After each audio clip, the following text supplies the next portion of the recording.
Wala nang bangketa dito. Wala na dito, wala nang bangketa. Ilan taong ka na? 19 na po. 19. Pwede ka na kumuha ng lisensya. Bakit naka-student ka pa lang? Wala po po kasi okay. Alam mo ba ang student permit? Hindi pwede magmaneho mag-isa.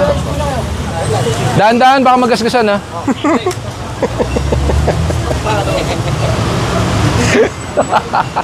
Anong walang order? Gabi, nagulat lang na. Ay, hindi po kailangan magsabi po. Bakit? Sinasabihan po ba kayo pag may clearing? Oo. Ha? So may nagtitimbre sa inyo? Dito. Tinitimbrehan kayo? Pag may clearing? Bunso mo. Ilan taong ka na? Ilan taong ka na? Ayaw mo ata eh. Ano ba ginalaro mo? Baka Roblox yan ha.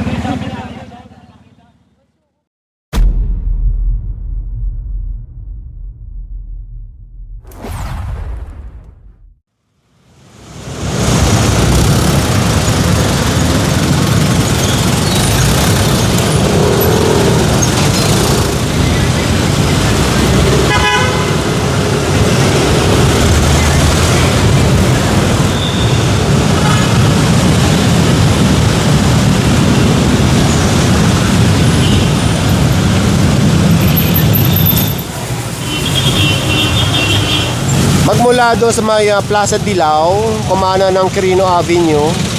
At nandito nga tayo ngayon sa may Pedro Hill. At nasa harap tayo ng arko ng Barangay 815. At nasa Maynila tayo. Ito, nadaanan ito mga obstruction dito. Kakarga ito sa truck ng Skog. At malaki-laki yung truck ng Skog ngayon. So, andito naman yung mga taga-barangay, naglabasan na.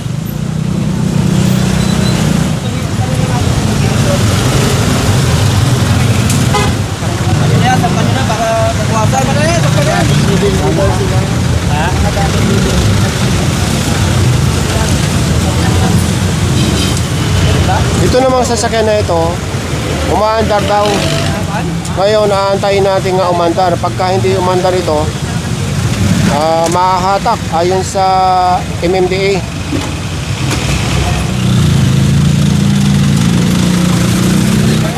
Andito naman yung mga taga-barangay. At ipapasok na lang daw ito sa looban. Kung kulang sila sa tao, tutulungan lang ng Skog. Hindi ito iwanan hanggang hindi malinis. Wala na yung sasakyan dito.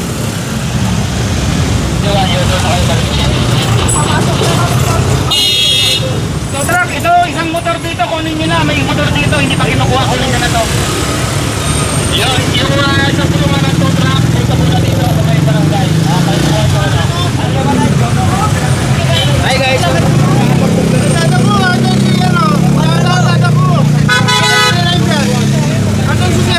Susunod!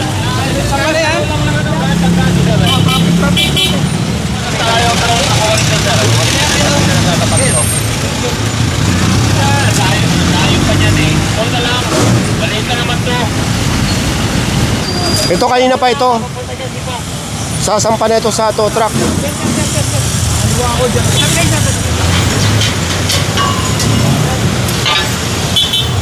Nandito pa rin tayo sa Pedro Hill.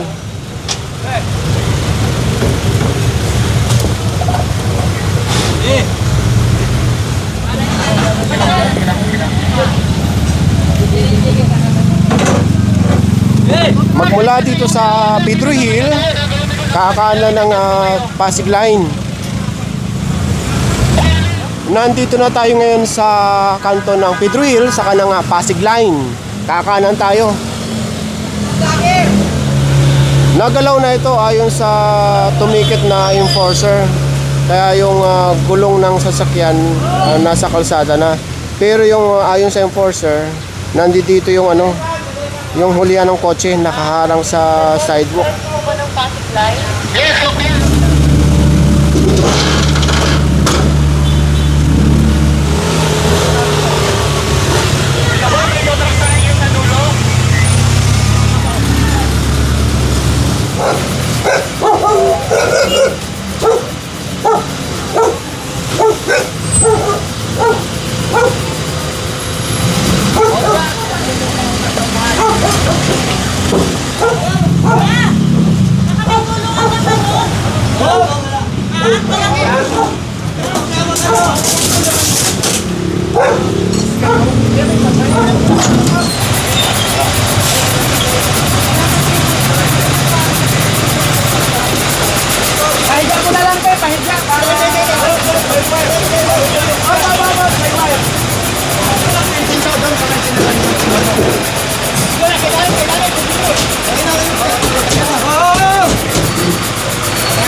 Pa naman, kahit nakakadena, buhatin mo. Ay, yan, paluin lang na ano. Paluin lang, ano yan. Ayun, nakakadena. Picture mo, Alex!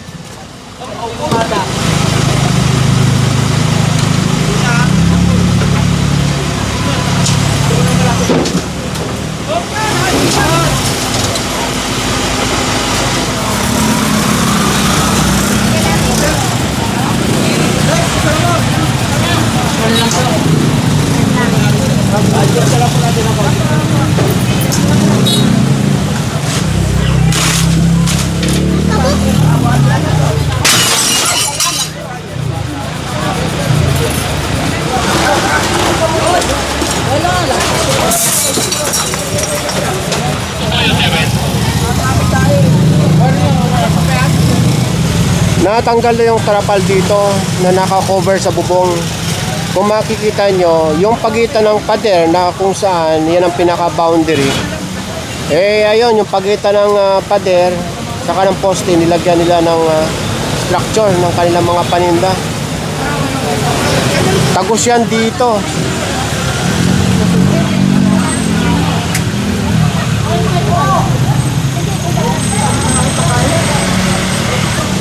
Ito na ngayon ang sitwasyon. So ayan.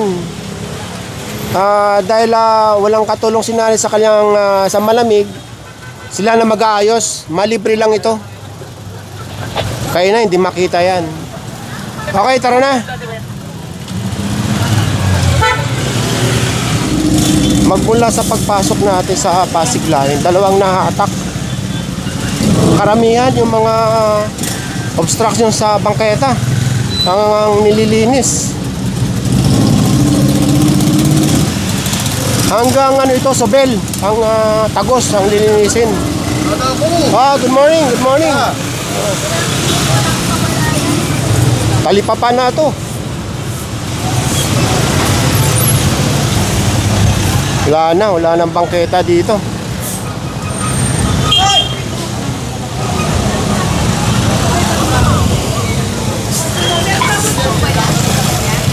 Ito pe, sakay niya. Sakay niya. Ito pe, bigay sakay ko. Kaya niya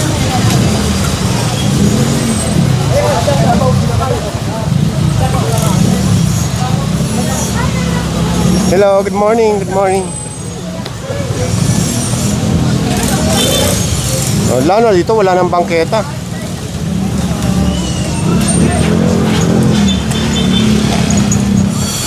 Dito naman sa kabila, ito, maayos naman pala. Nalilinis yung bangketa. Kaya naman palang ayusin.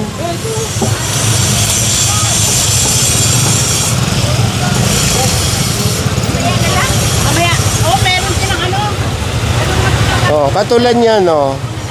Pagka maayos, andali, pakita ko lang ito, ha. Pagka maayos na ganito, yung mga mamimili, dito nakapatong sa sidewalk, hindi sa kalsada. Hindi tatamaan ng sasakyan. Ito, dito na sila papatong pag namimili. Yung katulad nun, no.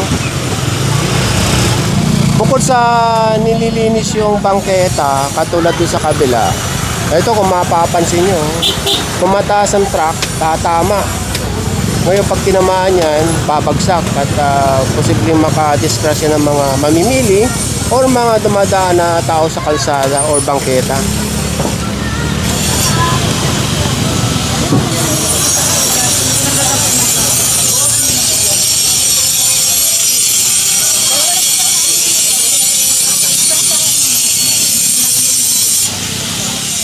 Medyo umayos na at pinagsabihan ng mga MMD enforcer na sila na lang ang umayos dahil talagang maraming mga paninda nakahalang sa bangketa.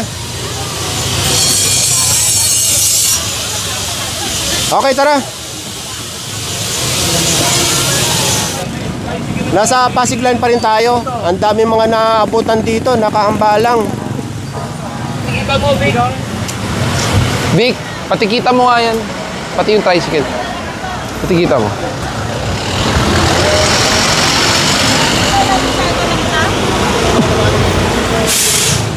Hindi naman natin umandar ba yan? Kulak na lang daw. Hindi. Wala ka bang helmet na pang motor? Punta pa lang po ako sa school. Pupunta kang school. O di, okay lang na may pupunta kang school. Pero ang tanong ko, wala ka bang helmet na pang motor? Yung isa po kasi yung helmet namin. Ano? Basag yung helmet. May lisensya ka naman. Ano lang po, student ID. Tapos siniwan ko lang po sa bahay kasi saglit lang po ako. Ilang taong ka na? 19 na po. 19. Pwede ka na kumuha ng lisensya. Bakit naka-student ka pa lang? Wala pa po kasi akong pay. Alam mo ba ang student permit? Hindi pwede magmaneho mag-isa?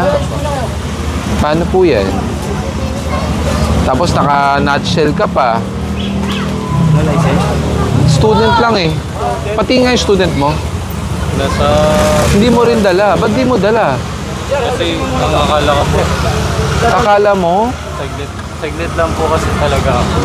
Kukunin ko lang, magpapasa lang po ako ng... Kaso ang problema mo dyan, kahit saglit ka lang, nagmotor ka. Nagmotor ka, hindi mo dala lisensya. Actually, bawal ka talaga magmaneho mag-isa kasi naka-student ka lang. Paano yan? Yan lang po sa circuit. Kahit na, layo pa rin ang circuit. Layo pa ang circuit. May ORCR ba to? Sige, tulungan na kita para mabilis. Morning po. Okay, registered pa. Pero ang problema mo ngayon, wala kang lisensya talaga. Registered, pero wala, student permit lang. Oo, no helmet. Alam mo ba ang magiging ano mo dyan? Violation? Alam mo. Sana hindi ka na lang nagmotor kung alam mo naman palang may violation ka. Alam mo bang may impound yan? O sige, ha? May impound yan. Ang kailangan mo dyan, kukuha niyan yung registered owner. Kung hindi man sa'yo nakapangalan yan, humingi ka ng authorization letter mula doon sa nakaregister na may-ari sa ORCR.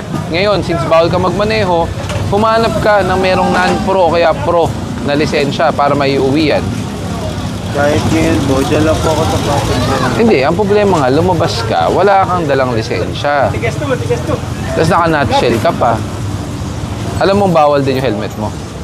Oo. Alam nyo naman pala, sana hindi nyo na ginagawa. Diba? Kung alam nyo, huwag nyo lang gagawin para hindi kayo makasika at mahuli. Oo nga, nabasag yung helmet mo. Ngayon, naka-student permit ka naman. Pag nasita ka rin, ganun din. Diba? Magpaano ka muna, magpa-non-pro ka. Kailan ka kumuha ng student permit mo? Last year. Bakit? Pwede mo nang palitang ano yun? Pwede mo nang palitang non-pro. Ha? Mas mahirap yan. Nagmamaneho ka na naka-student permit. Vic, Feb pa yung student permit expired na rin talaga. Pero naka-register siya. Nakarehistro. Ang problema mo, paano mo titikita ng student permit? Hindi, driving without license pa rin. Kaso hindi rin niya dala Oo nga, driving without license pa rin talaga siya. Wala kang titikita, may impound talaga. May impound talaga. May impound talaga. Walang helmet, palabas. Walang helmet. Walang helmet, yung palabas, yan. Ito may impound Tuluyan mo na. nga yan. Ito may impound na, hinahantay na ng tow truck. Tuluyan mo nga yan, Beles. Wala ko kayo. Magmula ng Pasig Line, kung nga nandito sa Belo Rojas. Kuya! Morning. Ay, samahan mo tayo. May suggestion ako, bakit di na lang ito dun sa loob? Para hindi nakaharang sa bangketa. Mura lang kung 49 pesos. Number 49. Yan, dyan na lang natin pwesto para wala sa bangketa. Malilim pa.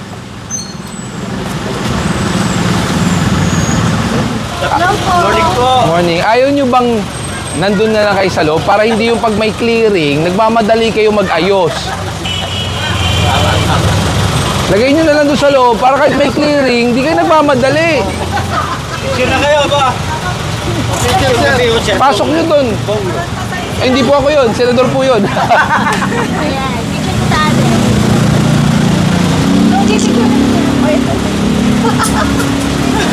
Hello po. Idol pinakain ako, kaya lang wala siya. Pwede ba natin ipasok na lang? Lalo na fire hydrant kasi. Ako sa inyo tinitiklop kaya kapag after. Naka-fix.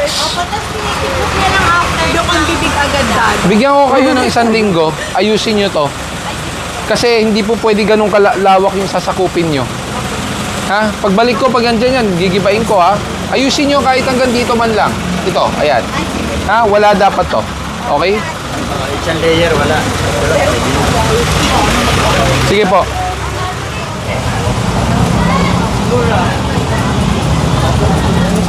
Kaya nyo ba to? Puro walang makina na eh. Kahan na lang yan. Kaya, sige. Ito rin, wala nang makina to. Tingnan mo, wala nang plaka to, di ba? Pag wala, lahat kunin na. Yung walang makina, kunin na. Yung may makina, impound.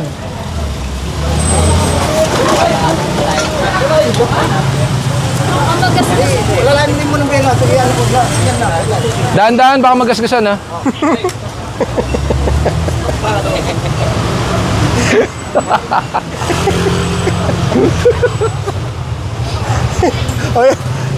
Ayan o, bawal magasgaso ng mga... Beles, asang ka? Tikita mo itong isa.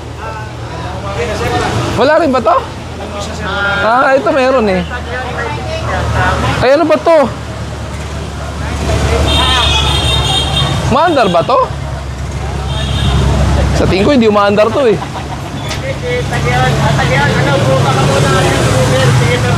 Bago dumating yung tow truck, pero mga natikita na mga yan. Ito yung walang makina, may plaka, kaya natikitan. Ito na yung mga may-ari. Tapan nyo na yung mga yan. Kaso ba't iniwan po sa bangketa? Ba't iniwan po dito? Walang order. Ay, anong walang order? Gabi, nagulat lang nga. Ay, hindi po kailangan magsabi po. Bakit sinasabihan po ba kayo pag may clearing? Oo. So may nagtitimbre sa inyo. Dito. Tinitimbrehan kayo pag may clearing. Kaya po pala hindi natin naayos kasi pag may clearing, timbre. Mukhang matagal na po, tinan nyo. Ayan, ipapasok po natin. Saan nyo gusto ilagay yan? Itulak nyo sa loob. Ay, saan po natin ilalagay?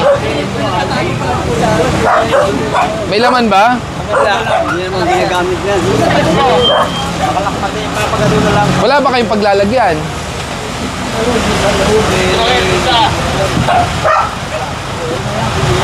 Opo, kasi para at least mabawasan kayo ng kalat, ha?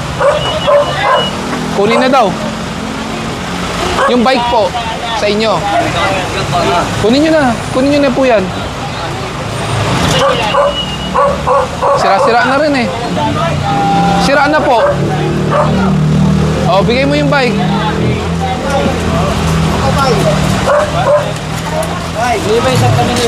Yung iba, sampan na natin. Yung rep, sampan nyo na. Wala naman laman yan eh.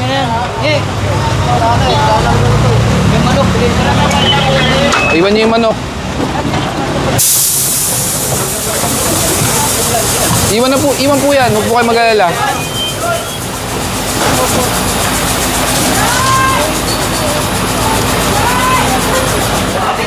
Manong! Naka-counterflow ka! Anak ng tokwa.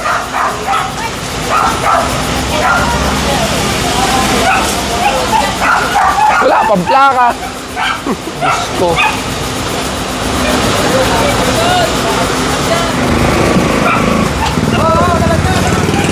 Dito sa may Sobel Rojas, ito yung mga junk shop. Malinis. Sa oras na 11:20 ng umaga. Hindi po pang motor yan, pang bike po yan. Wala po bang ano? Meron po kasi nasa bahay po. Dahil po kasi kami ng palengke po. Nasaan po ba ang bahay? Malayo po ba? Naku po, pakitabi niyo po muna. Hanap po kasi kami sa bus station. Opo, naintindihan ko po. May lisensya po kayong dala? Sige po, pero na po ng lisensya.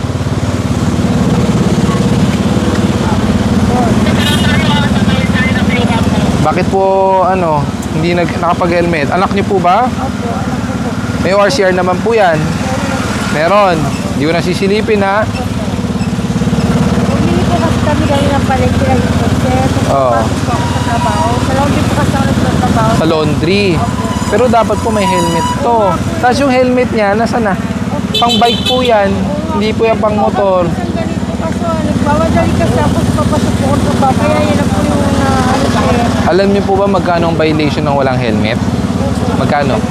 1.5. Alam niyo po ba yung violation? Itong tsinelas niyo po. Mali po. Dapat yung strap niya nasa likod. Pwede po ba natin pakiayos? Ilagay natin yung strap sa likod. Alayin ko kayo. O sige, ayusin mo na lang mamaya. 1.5 po ang violation nito. Pero sana isipin mo yung possibility na mamaya madisgrasya. Ikaw safe ka dahil naka-helmet ka. Paano naman to? Ano ba to? Anak mo ba? Opo, bunso ko po yan. Bunso mo. Ilang taong ka na? Uy, tinatanong Ilang taong ka na? Ayaw mo ata eh. Ano ba ginalaro mo? Baka Roblox yan ah. bunso ko po yan. Bunso. Ito yung anak ko. 7? Opo, Ilang taon na yan? 12 po. 12. Alam mo ba dapat naka-helmet pag nagmamotor? Alam mong mali yan.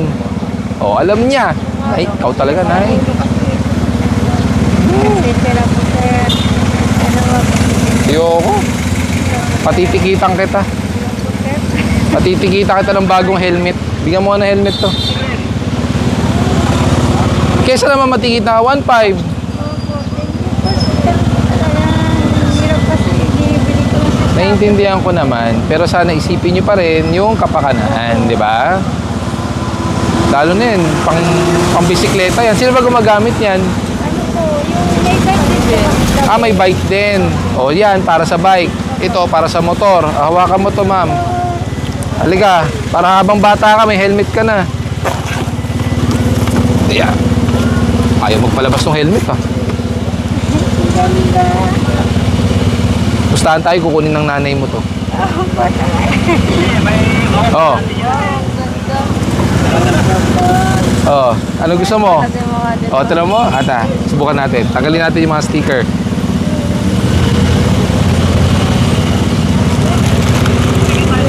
Oh, ito na lang, keychain para sa'yo. Oh.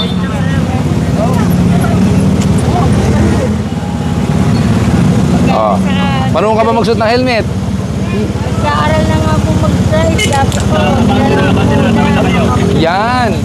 Oh, may extra visor ka. Sakto yan. Pag makikipag-date ka, para hindi ka makita, palitan mo. Biro lang. Oh, ito, lalagyan ng helmet mo para pag hindi ginagamit, hindi magagasgasan. Oh, ulitin ko, bakit kailangan helmet na tama?